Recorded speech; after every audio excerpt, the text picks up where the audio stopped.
en utilisant les lois internationales et les engagements internationaux existants, les États doivent refuser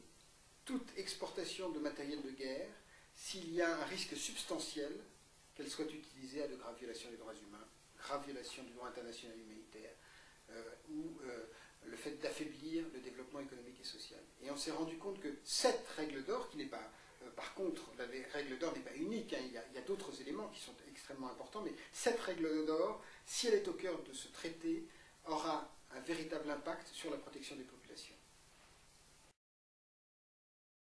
Le premier principe de ce projet de traité que les ONG ont un petit peu mis en avant, c'est le principe de la responsabilité des États. Aujourd'hui, il ne devrait pas y avoir la fabrication d'une seule arme sans que l'État dans lequel ça se passe soit au courant et notifie une autorisation d'exportation de cette arme. Par contre, le traité régional, une fois qu'il sera signé et ratifié par les États, il aura besoin d'être appliqué au niveau national. Et on aura donc besoin de développer une coopération internationale pour aider les États les moins prêts à cela